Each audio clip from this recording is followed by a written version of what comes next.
happens every year. And especially this year, after a long winter, springtime brings people out to. They go to the nursery, they go to the store and start gathering their plants and their flowers, and they start planting their garden and their flower arrangement outside in their yards. And they get out there one Saturday morning and they realize they are overwhelmed by weeds. And we all can feel the pain of that because weeds grow very generously in Oregon because of the green and the rain and the green environment. And so and sometimes when you go out and you start to plant, you find rocks and especially clay in this place. We were digging yesterday and found lots of clay. So this morning we're going to look at the parable of the four soils, or sometimes mentioned, the name is sometimes called the sower. Now, we've looked at this story before, but God always gives us new things when we look at his word. I forgot to have Susan read. Would you read for us? Yeah. I just jumped up and...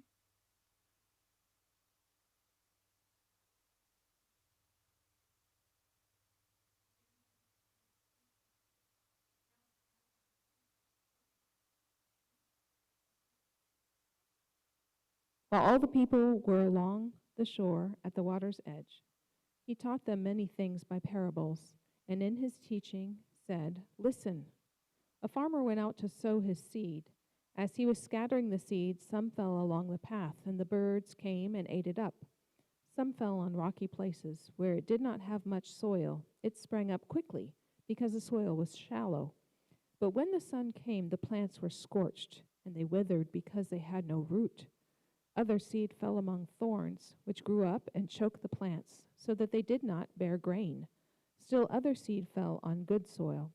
It came up, grew, and produced a crop, multiplying 30, 60, or even 100 times."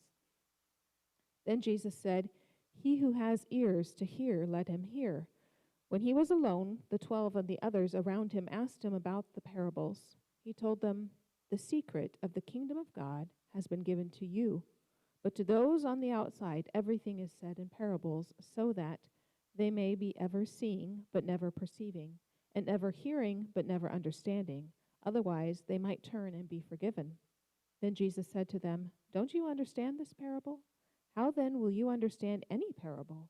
The farmer sows the word. Some people are like seed among the path where the word is sown. As soon as they hear it, Satan comes and takes away the word that was sown in them. Others, like seed sown on rocky places, hear the word and at once receive it with joy. But since they have no root, they last only a short time. When trouble or persecution comes because of the word, they quickly fall away. Still others, like seed sown among thorns, hear the word, but the worries of this life, the deceitfulness of wealth, and the desires for other things come in and choke the word, making it unfruitful. Others, like seed sown on good soil, hear the word, accept it, and produce a crop, 30, 60, or even 100 times what was sown." Thank you. Thanks, Susan. So the parable of the four soils, maybe it's souls, right? Heart. But today I want to hone in on this idea that the title is Cultivating a Fruitful Heart. And the reason why I put cultivating is because it is not a one-time thing, that you regularly have to be cultivating that dirt, that heart. And so Jesus speaks in parables, and we see this all through Scripture. He tells them in Mark 4, 3, and 9 to listen. He says, "Listen to this, and let me tell you what this means." And this story, Mark 4, Matthew 13 and Luke 8 is rare because Jesus gives the disciples an explanation of what the parable means. You don't get this all the time. You don't get the parable and then the explanation. A parable is a simple story used to illustrate a moral or spiritual lesson. And it doesn't have multiple hidden allegories or things that are in there. It has one point. A parable is pointing to one thing. And if I could just guess what I think it means, Jesus is saying, your heart should be like the good soil. But how does that happen? Jesus explains 3 hindrances and then one way to have this good soil. So 3 hindrances that hinder the good soil. And the first one is the path. The hard ground of the roadside where people have walked along, and it doesn't have any soft dirt in it. It's hard. It's rocky. It's not rototilled. It is hard as rock. And Jesus is telling this about where the seed just sits on the surface. It's a good seed, but it has no way of getting below the surface. So the birds eat it up. And Jesus says the birds represent Satan, the devil, snatching away what was sown before there is any possibility of the seed getting into the surface. Now, a good Oregon rain could have helped that, soften the surface of the dirt road, maybe to get the seed in. But Satan is not taking that chance. And in this story, that kind of heart would be represented by someone who didn't give much attention to what Jesus was saying. It would be like, so if you put yourself in the marketplace where Jesus is talking, he's actually in this story, he's standing on a boat speaking to the crowds, and the people walking by were probably on their way to the market. And you think about those that are going to get their food, their fish, their bread, whatever, and they are intrigued.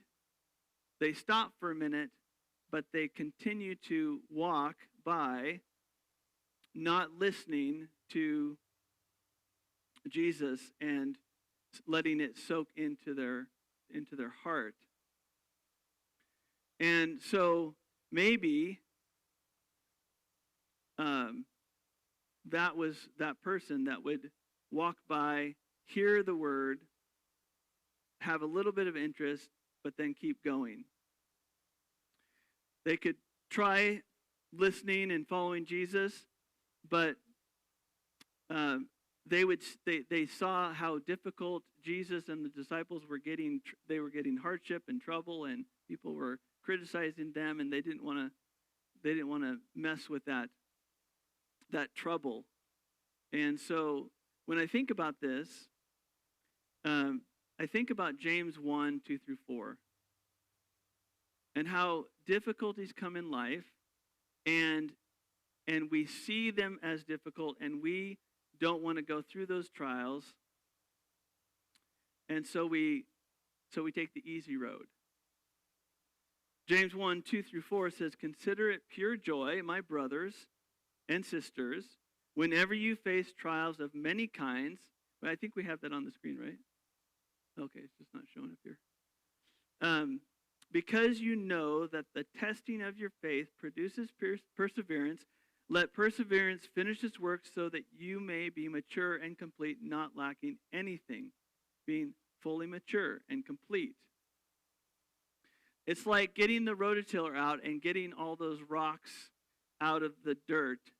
Yesterday we were at Papa's and Nana's, and Maddie was getting the rocks out of the dirt and gathering them and moving them out of the parts that they want to plant plants, because those rocks are not going to be helpful.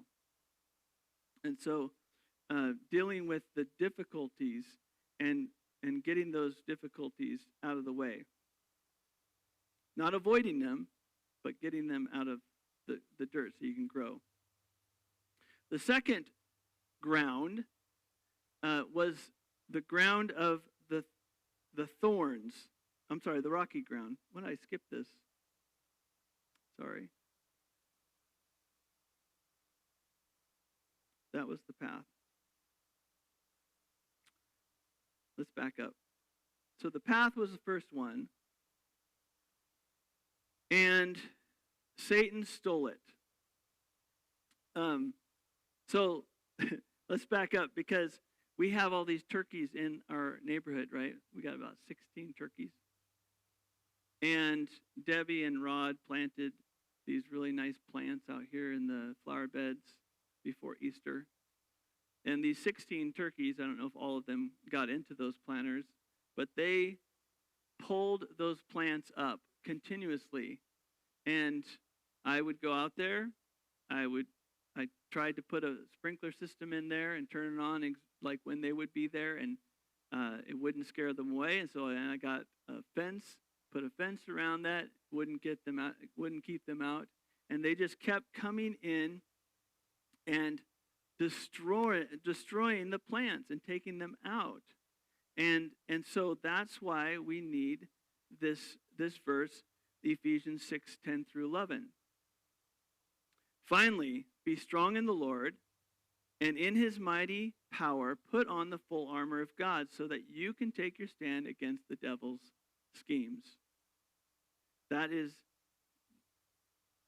the first was the path. The second one was the rocky soil. So this person listened, and they liked what Jesus had to say. This person might think over what Jesus said and try to apply it to their life, but not for very long.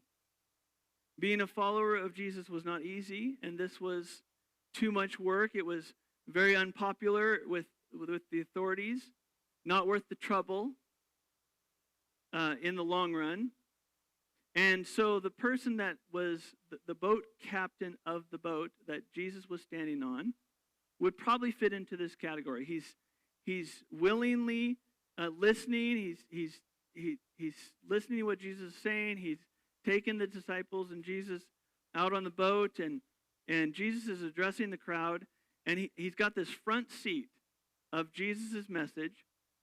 And this is what I was saying earlier, and I skipped it. But this is when he sees the difficulties of what the disciples are going through and what Jesus is going through, and the pressure, and they would say, no, I don't want to have anything to do with that. And so I'm not going to take the hard road. I'm going to take the easy road. And so that's what I was saying when James 1:2-4 says, consider it pure joy when you face trials and tribulations. So we've got the first one, the path. It's hard as rock. The second one is the rocky soil, where you're taking the rocks out, and you gotta deal with all that and get and get it rototilled. And then the third one is the thorns. We have this section over here that the blackberry bush has taken over, and it's just loving the spot. But you can't. There's no other place for any plant to grow. And so it just overtakes it.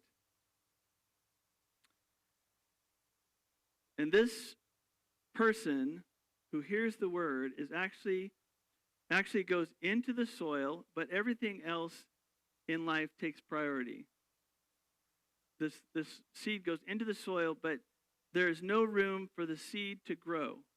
All the nutrients, which is the time, attention, the resources, are being sucked up by the weeds. That this would probably represent the town merchant from the crowd. Certainly, he's He's listening and hearing the stories of Jesus. And at times he's even finding them interesting and compelling. But he is so busy trying to make a buck that the word has no room to grow. Even his desire to be at more of Jesus' teachings is motivated by his desire for riches. Now, recently we got out into our yard and we were overwhelmed by the weeds and the growth. And little by little, we've pulled some weeds. Now, you're going to drive by our house and look, aren't you? But my wife and my daughter were out there pulling weeds, so you probably won't see them. And like I said, we had the blackberry bush overtaking. And then what I did is I went out into the back of the house, and there's a fence that has fallen down, and I got an auger, a little hand auger, to dig holes. And what I found was lots of roots from the trees and rocks, and I only got down 6 inches. It was very difficult. And weeds and rocks and roots are hindrances for growing plants and flowers. Matthew 6:19 through 21 says, "Do not store up for yourselves treasures on earth where moths and vermin grow, or vermin destroy, and where thieves break in and steal, but store up for yourselves treasures in heaven, where moths and vermin do not destroy, and where thieves do not break in and steal. For where your treasure is, there your heart will also be." Also. So Jesus is making a point that there are 3 major ground hindrances for having good soil. The hard ground that's been walked on, that the enemy comes to steal, kill, and destroy. That the things those lies that you are bombarded by, believing those lies is a hindrance from becoming soft and hard, or soft and good soil. The rocks in the soil, those are hindrances from growing and being soft dirt, a heart that is soft. And then the weeds, the desires of this world, the things that keep us distracted from God's purposes will hinder us from having good soil. And the result, if you allow those things to hinder you from having good soil, would be a calloused or a calcified heart. There is a lake in northern Tanzania which that calcifies things, animals. And I want to show you a picture of a calcified swallow. And because of the salt and because of the soda and different things like that, in this lake, these animals become calcified. And this artist, his name is Nick Brandt, would find these and he would put them up on a stick or a rock, and he would make it look like it's in its natural habitat, even though it's dead. And he'd take a picture. And there's a ton of these different pictures of these animals. And so he found these and he posed them and he took these pictures. And I guess the temperature of 140 degrees and the pH as high as 10 can burn skin and gradually pull away the life of the animal, or probably a person. And that's what happens when we allow these things to continue in our lives, with the weeds and the rocks and the hardness Our life becomes calcified, hardened. Our heart becomes that way. I know there are times in my life where I could tell you story after story, time after time, where I've been unwilling, unteachable. I've folded my arms, um, hypothetically, and I've become hard-hearted towards God and others. I've not wanted to change, or I didn't believe I was wrong. I didn't believe it was my fault. I had become calloused and cold and hard-hearted. How about you? Can you think of times when your heart was unteachable? Or it was hard towards goodness, the goodness of God? It can happen to the best of us. And it can happen on a regular basis if we are not cultivating our heart, if we are not allowing God to soften it.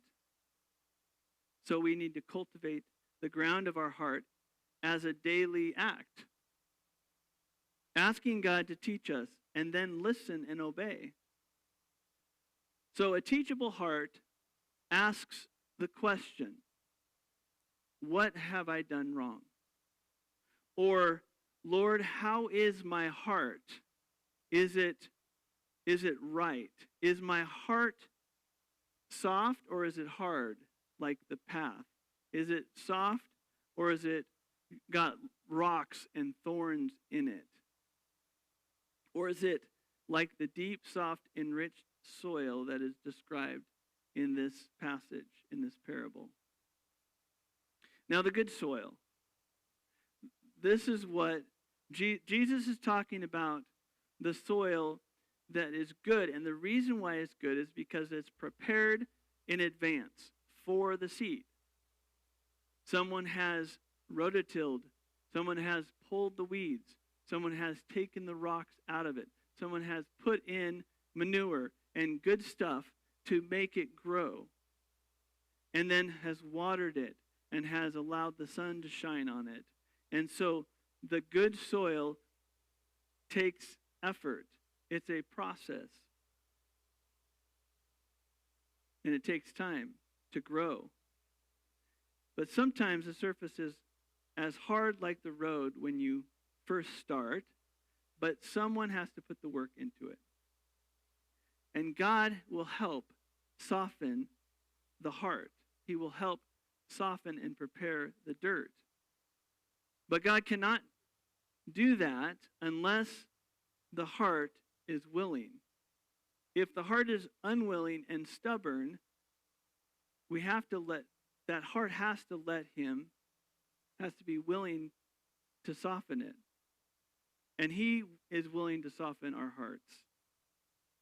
And He is willing to help us.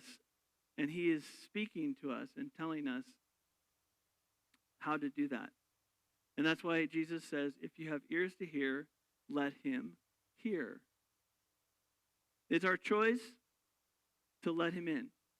It's our choice to let Him to rototill the ground and to make the ground soft and to put the nutrients in and to plant the seed. But we have to be willing. We have to get to a place where we're unwilling to be hard. We're unwilling. We don't want to be hard anymore. We want to be soft. We want God to do something in our hearts. I love the redwood forest. The sequoia trees are incredible. And if you stand underneath these trees that are sometimes 25 feet wide and 300 feet tall, you get a sense that God is a big God. And when you look at the root system, or when you look at and do research on the root system, it goes down about 12 feet and stretches out into an area about 80 feet in diameter. Wow. And their resistance to disease and insect damage and fire make them almost indestructible. And they have a built-in ability to recycle and regenerate, which enables them to live up to 2,000 years. Actually, have you seen that? Have you seen the tree that, they do the rings and they go all the way back to Jesus? It's pretty cool. Now, so here's the amazing thing. That giant redwood tree was once a seed. A little seed about the size of a tomato plant seed. One seed. The one redwood tree seed, when it matures, will produce 400,000 seeds of its own every year. Wow. So in every seed, there is it might be just a tree, but there is also a forest of trees. This is a great analogy for discipleship, but really it's a picture of our hearts.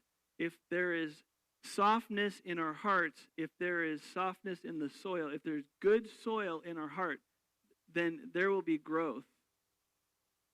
It will multiply into our lives and into other people's lives. And if we are willing and teachable, over time, God's word can grow in our hearts and produce many great things like love, joy, peace, patience, kindness, goodness, faithfulness, gentleness, and self-control. Good stuff. Dallas Willard once, he was one of the greatest philosophers, theologian, and all that. He said, time and time again, the most important thing in your life is not what you do, it's who you become. The most important thing in your life is not what you do, it is who you are becoming. Are you becoming like Jesus? Are you becoming harder or softer?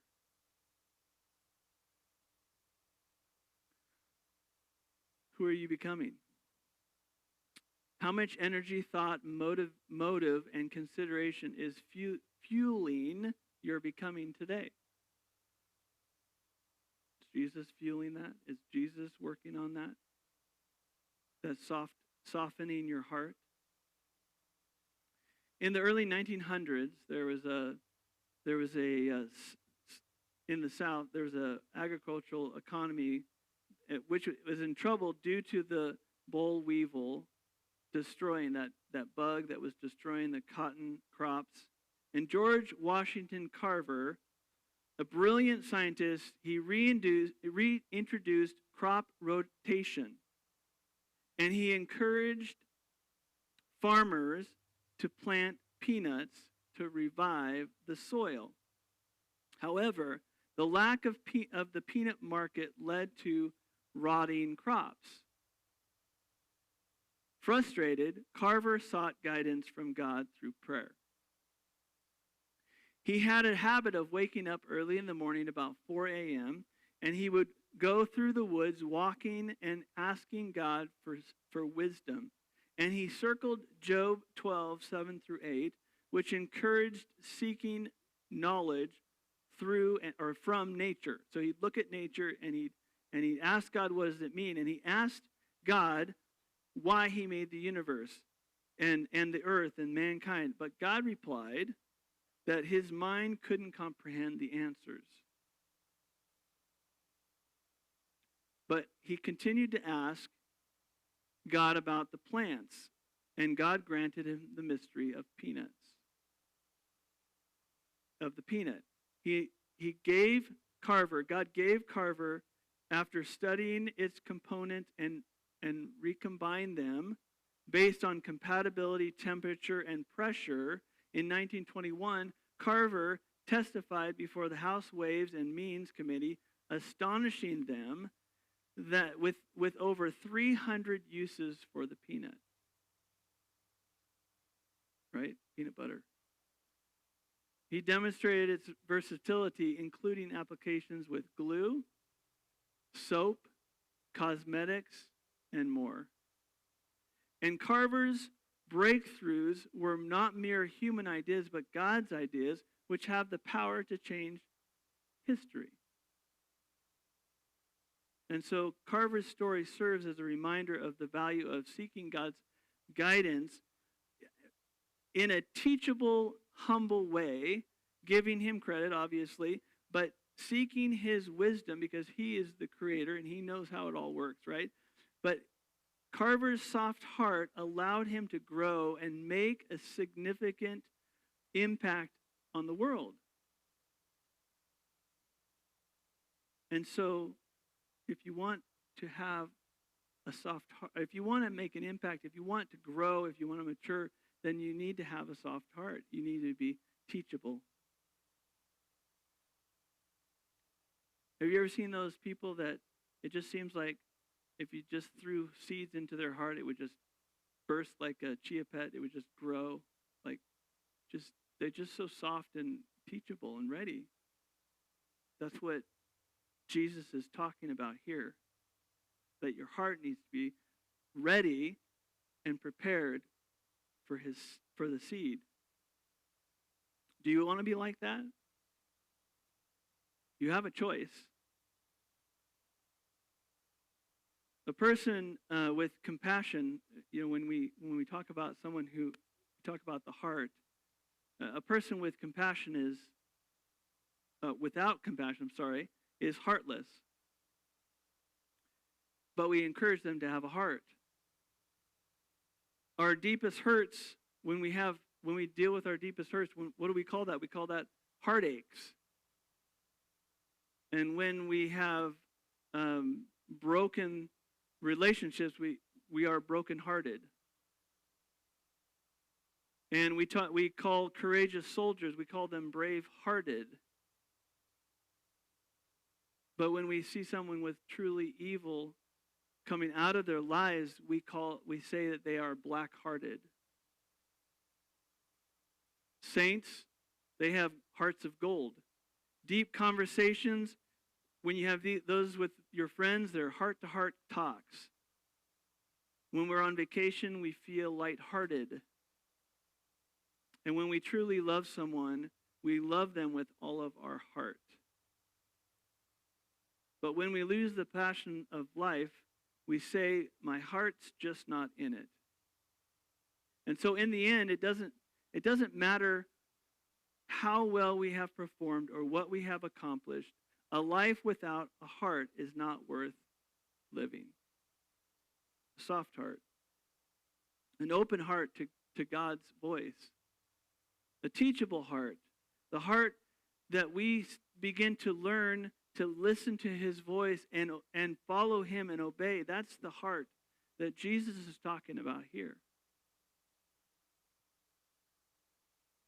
And he wants us to lean into him so that he can soften our hearts.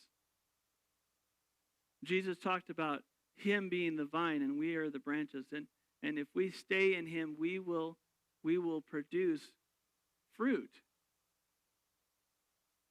But if we don't stay with him, if we don't press into him, the fruit, the deadness of our plant will just wither away.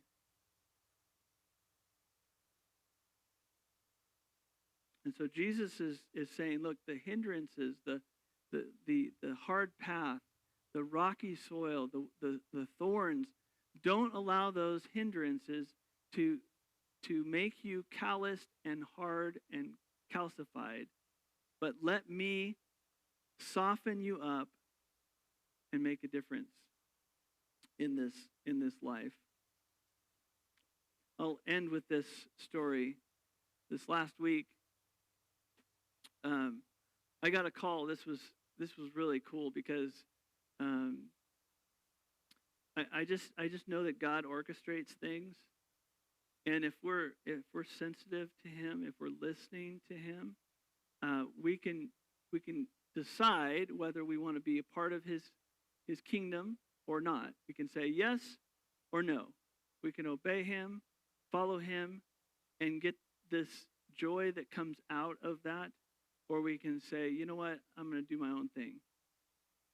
But this situation happened where, out of the blue, our kid's doctor, calls me up and leaves a message saying, "Hey, I have a family that lives in Sweet Home, and they need help. And I thought of you in your church. Is there any handyman around that could help?" It so happens that this family, the father, he hurt his back. He had 2 bulging discs that were pinching nerves for such a long time that he, at this point, has to relearn how to walk. And he has been in the hospital for 17 days, and they needed to get him home. And so they needed help putting a railing on their stairs to be able to get him released from the hospital. And our doctor, who doesn't live in Sweet Home, she lives somewhere else, Albany, has her office in Albany, heard the Lord say, help this family, call Pastor Matt, ask Hillside Fellowship to help if they could. And so in the process, I call her back. We play phone tag for a while. And I start texting. We text back and forth this plan. And the nurse has this screenshot of a railing that wouldn't get here till Sunday, today.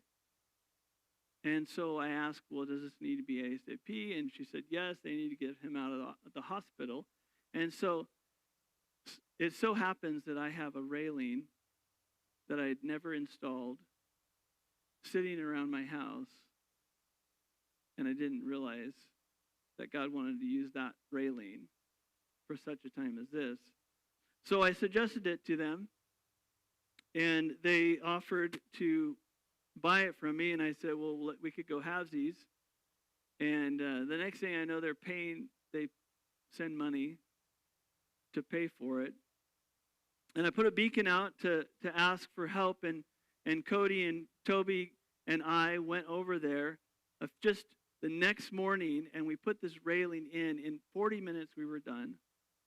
And it was incredible because God orchestrated all of this, and Cody and I just went, okay, we'll help this lady. And when I'm standing there, I'm just asking God, what do I say? What do I say?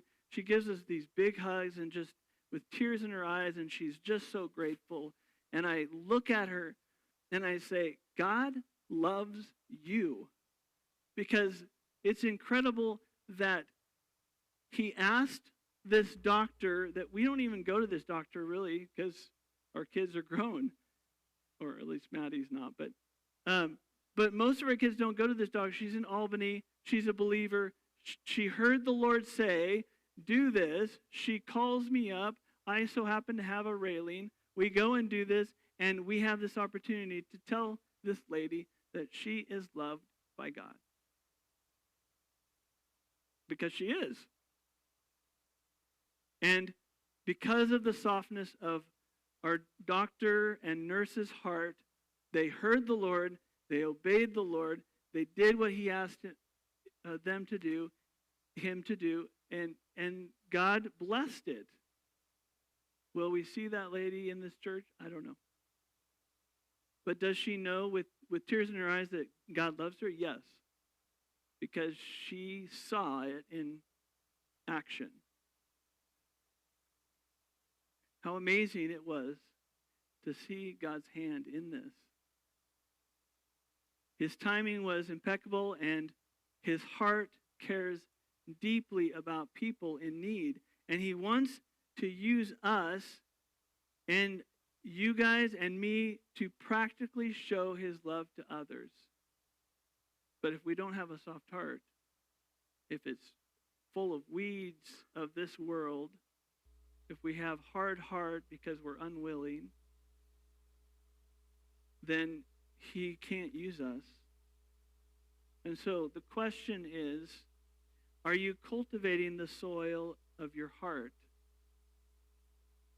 so that it is soft and willing? Are your ears open to his voice when he's speaking to you? Again, this is not a one-time done deal. This is a daily, Lord, soften, cultivate, change my heart, make me into more like Jesus prayer. And so may you do that this week. May you ask continually to press in and ask the Lord to cultivate and prepare and rototill and get all the rocks out and pull all those weeds out and have a soft heart so that he can grow his beautiful flowers or plants or sequoia tree in your life and make an impact, have fruitful impact in this world for his kingdom, for his glory.